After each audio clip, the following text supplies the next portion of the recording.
इस वीडियो को पूरा देखो। आज ही आपके जीवन से सारी परेशानी खत्म होगी। और चैनल को सब्सक्राइब और वीडियो को लाइक करें। स्थिति में जीना सिखाया था।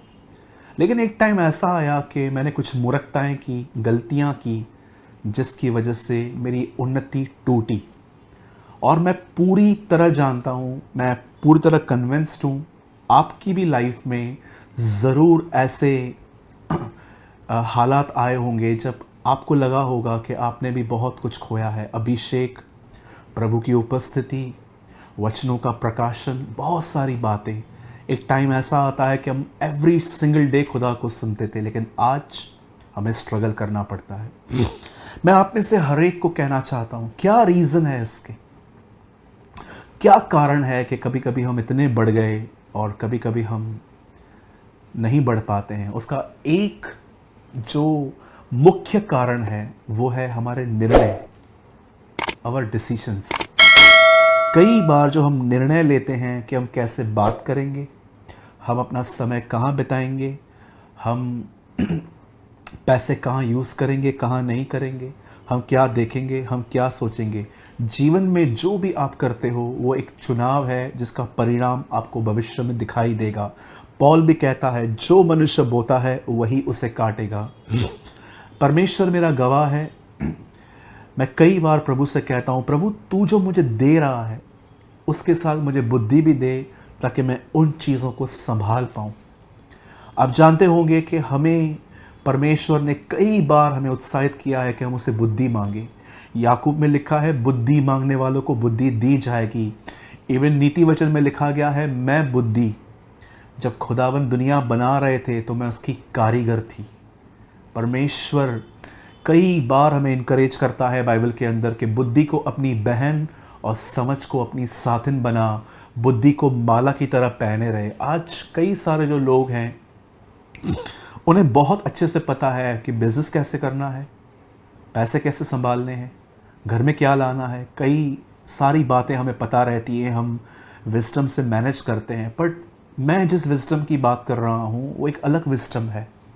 ये विजडम आपको प्रभु के साथ बने रहने में हेल्प करती है। क्या कहा प्रभु ने, तू अपने परमेश्वर से अपने सारे मन, प्राण, शक्ति और बुद्धि से प्रेम कर। आप जानते हो परमेश्वर का प्रेम आप बुद्धि से भी कर सकते हो। बुद्धि आपको अलग अलग रास्ते दिखाती है कि हम परमेश्वर से कैसे प्रेम कर सकते हैं, कैसे उसके और करीब जा सकते हैं। मैं आप में से हर एक को कहना चाहता हूँ, मेरे भाइयों, मेरी बहनों, शांत रहिए, अधिक मत बोलिए और परमेश्वर से बुद्धि मांगिए। और बुद्धि आपको सिखाएगी कैसे बात करना है, कैसे बोलना है, क्या सोचना है, कहाँ देखना है। अगर आप एक क्राउडेड प्लेस पे बैठे हुए हो तो किन चीज़ों को सुनना है, किन चीज़ों को नहीं सुनना है। बाइबल मुकद्दस कहती है, परमेश्वर इज़राइल के लोगों को मिस्र से मूसा के द्वारा छुड़ा कर ले आया। एक टाइम ऐसा आया कि जब मंडली में झगड़े, लड़ाइयाँ, अनबन होती थी तो लोग मूसा के पास आके बात करते थे, क्योंकि एक बहुत बड़ी मंडली थी। ये इतिहासकार कहते हैं 20 लाख से अधिक लोग थे। लेकिन सोचिए 20 लाख लोग अगर हर दिन 100 झगड़े भी हो जाएं तो मूसा एक पत्थर पे बैठ के उनकी बातों को सुनता था और उनको समझाता था कि इसमें तुम्हें क्या करना है। एक दिन ये सारी बातें मूसा का ससुर यित्रो देख रहा था और मूसा को उसने बुलाकर कहा कि ये जो तू कर रहा है ये ठीक नहीं है। तू अपने नीचे कुछ लोगों को नियुक्त कर, जैसे तू न्याय करता है वैसे वो लोग भी बैठें, उनकी बातें सुने और उन्हें समझाएं, और जो केस उन्हें समझ में ना आए वो तेरे पास आए। तब मूसा ने उन पे हाथ रखा और उन्हें बुद्धि मिली और मूसा का काम वो करने लग गए। आप सोचिए, मूसा एक परमेश्वर का महान दास था, लेकिन परमेश्वर ने उसे एक व्यक्ति के द्वारा भी बुद्धि दी। आप विश्वास करते हैं कभी कभी परमेश्वर आपको अविश्वासियों के द्वारा भी बुद्धि देता है कि ये कर। एक दिन ऐसा हुआ जब गिदोन ने एक आइडल को, एक मूर्ति को तोड़ा, और जब लोगों को पता चला कि ये गिदोन का काम है तब वो उसके घर गए और उसके बाप ने दरवाज़ा खोला और कहा क्या हुआ। तो उन्होंने कहा गिदोन को बुलाओ, उसने बाल के साथ ऐसा किया। तब उसके बाप ने कहा क्या हुआ उसके साथ? तो बोला उसने उनको तोड़ दिया। बोला ठीक है, एक काम करो, उसको भेजो, जिससे उसका झगड़ा है उस व्यक्ति को भेज दो। वो चले गए। अगर बाल की मूर्ति तोड़ी है, बाल आके विवाद करे उससे, तुम क्यों आए हो, उसके बदले तुम क्यों आए हो, और वो लोग चले गए। इवन नए नियम में यीशु मसीह जब एक बहन को जो जमीन पे पड़ी थी, उन्होंने कहा कि इसने पाप किया है, प्रभु ने कहा ठीक है, पहला पत्थर वो मारे जिसने गुनाह नहीं किया है, और सब चले गए। कितने लोग देख पा रहे हैं कि परमेश्वर कैसे अपने लोगों को बुद्धि देता है। यीशु उस समय बुद्धि का उपयोग करते थे। इसे कहते हैं इंसान भी बच गया और व्यवस्था भी पूरी हुई। मैं आपसे पूछना चाहता हूं, क्या आप जैसे परमेश्वर से चीज़ें मांगते हो, ब्लेसिंग मांगते हो, क्या वैसे ही क्या आप खुदा से विजडम मांगते हो कि प्रभु मैं अपने छोटे छोटे बच्चों को कैसे ग्रो करूं? प्रभु मेरा पति अविश्वासी है, मैं उससे कैसे बात करूं? प्रभु मेरे घर में कोई बिलीवर नहीं है, मैं कैसे इनको ले आऊं? प्रभु मेरे पास बहुत कम पैसे होते हैं, मुझे इसमें जीना सिखा दे। परमेश्वर का वचन कहता है बुद्धि मांगने वाले को बुद्धि दी जाएगी। बुद्धि आपको रास्ते दिखाती है कि आपको कैसे चलना है। मैं आप में से हर एक को इनकरेज करता हूँ, परमेश्वर से बुद्धि मांगिए। द बाइबल सेज परमेश्वर देता है, और दूसरी बात, बुद्धि उन्हें मिलती है जो बुराई से दूर रहते हैं।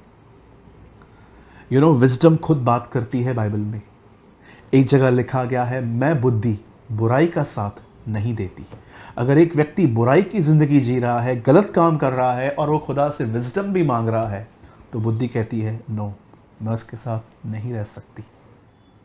मैं आप में से हर एक को इनकरेज करता हूं, हर एक को परमेश्वर से विजडम मांगे। यीशु ने कहा, मेरे पिता की महिमा इससे होती है कि तुम बहुत सारा फल लाओ। इट मीन्स अच्छा स्वभाव। अच्छा स्वभाव हम खुद पैदा नहीं कर सकते, वो परमेश्वर के अनुग्रह से मिलता है, लेकिन उस अनुग्रह में बनने के लिए हमें बुद्धि सहायता करती है। मैं एक एग्जाम्पल यहाँ देना चाहूँगा। जरा सोचें कि आप अपने समय को कैसे खर्च कर रहे हैं। मुंबई में पैसों को और समय को एक ही वैल्यू मिलती है, टाइम इज़ मनी। यहाँ पर अगर आप आएंगे और आप किसी को भी एक विजिटिंग कार्ड दीजिए और बोलिए कि ये एड्रेस का थोड़ा मुझे गाइड कीजिए, मैं कैसे जाऊँ, आपको एक ही आंसर मिलेगा। सब नहीं, लेकिन कुछ लोग आपके साथ ज़रूर ये करेंगे, वो आपको कहेंगे सीधा जाओ।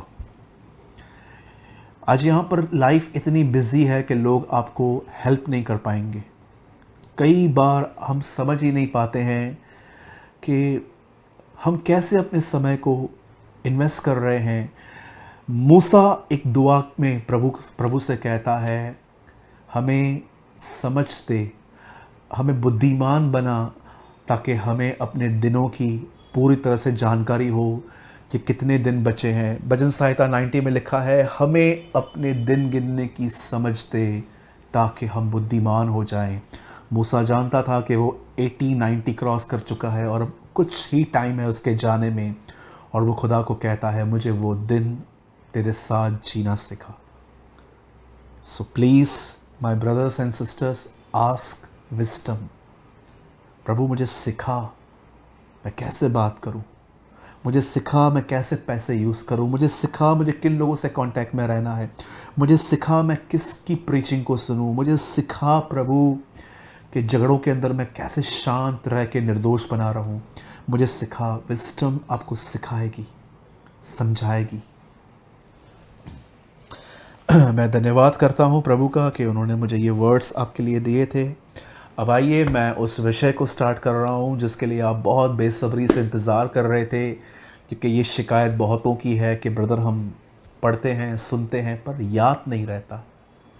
मैं जानता हूं ये सबकी तकलीफ़ है। आज मैं नहीं कहता हूं कि मैं इसे 100% सॉल्व कर सकता हूं, ये परमेश्वर ही कर सकता है, लेकिन मैं आपको गाइड कर सकता हूं कि आप ऐसा क्या करें जिससे आपकी प्रॉब्लम सॉल्व हो और पढ़ा और सुना हुआ वचन आपके हृदय में रहे।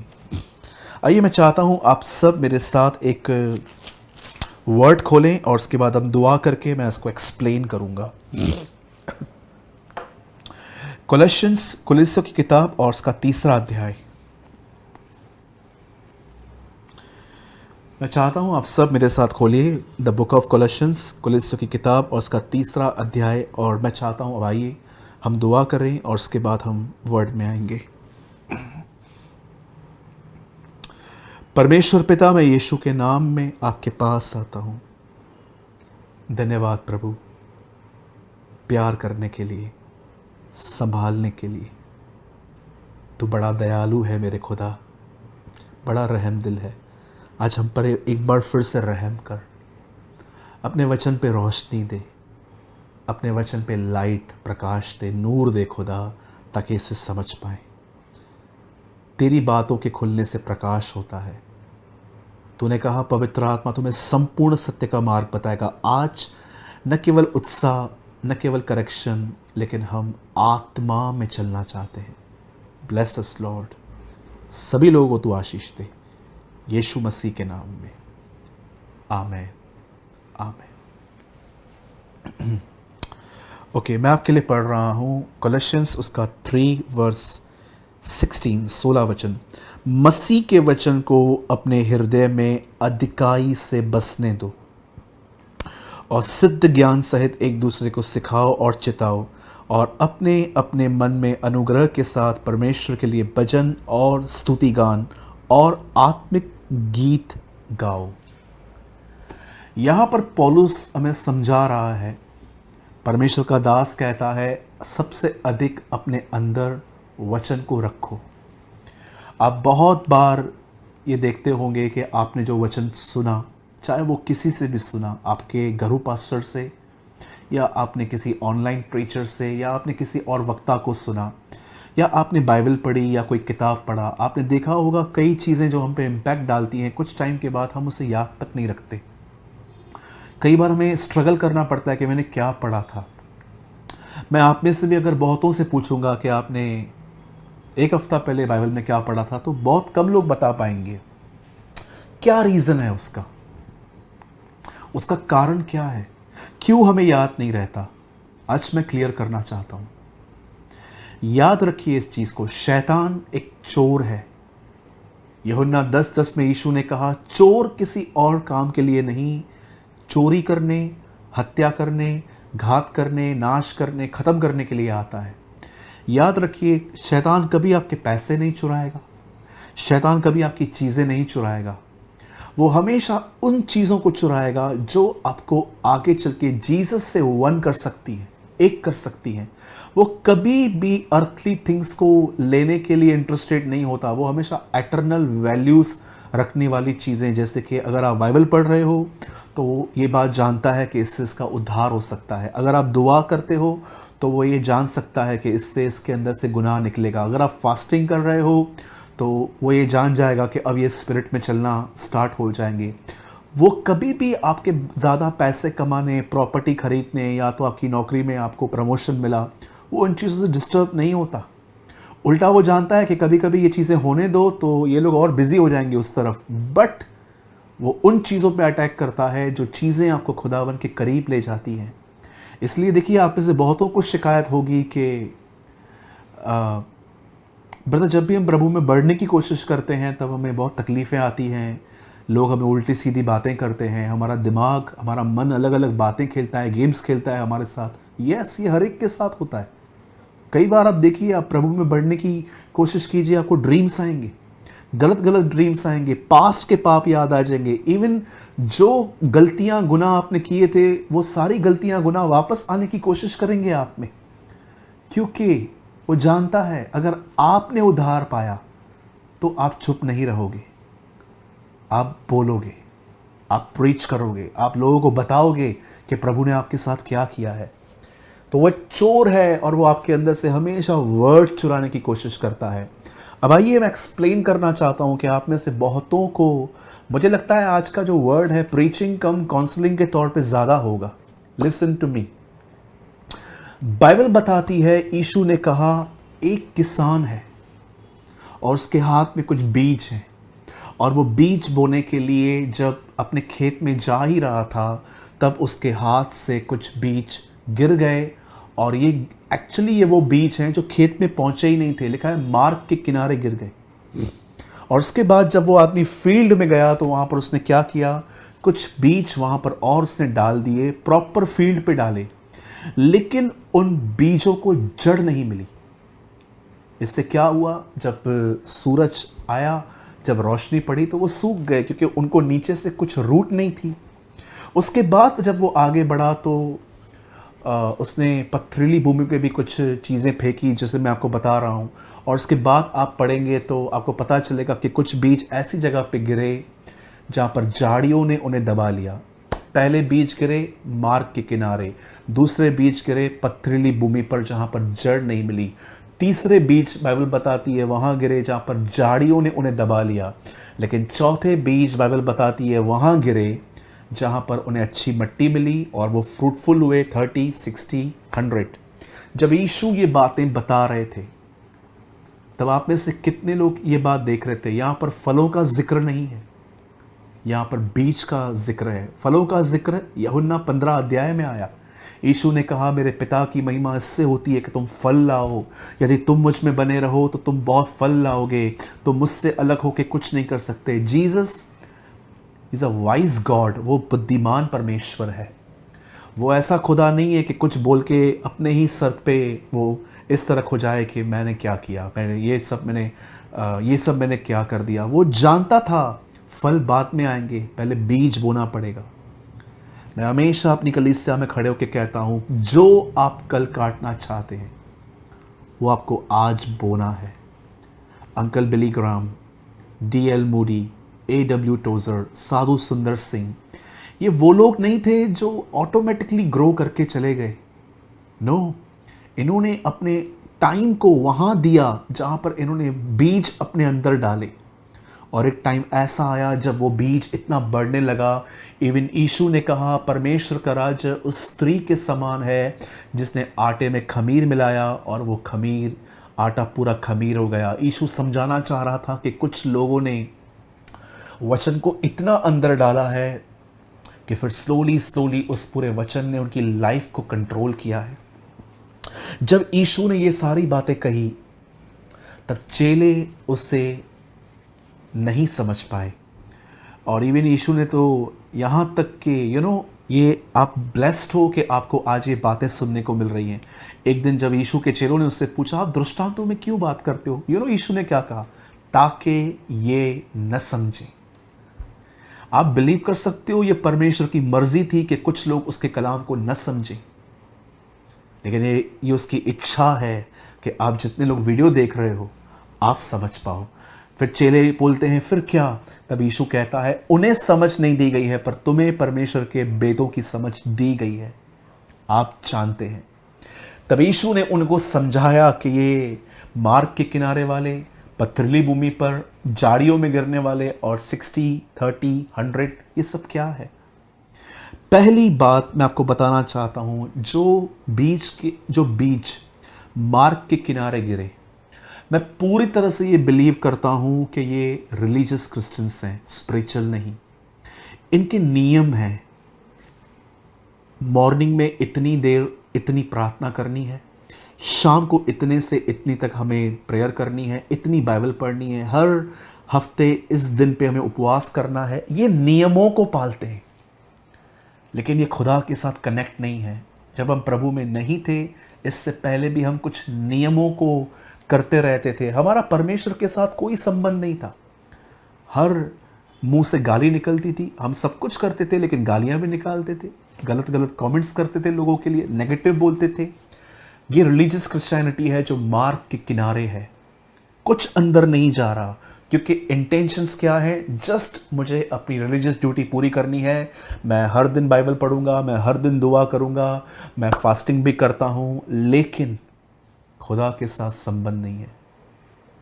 आप जानते हो, आप बाइबल को उस तरह भी पढ़ सकते हो जैसे कि आप एक बायोलॉजी की किताब पढ़ रहे हो, एक केमिस्ट्री की बुक पढ़ रहे हो, खुदा के लिए नहीं, जस्ट नियमों को पालना।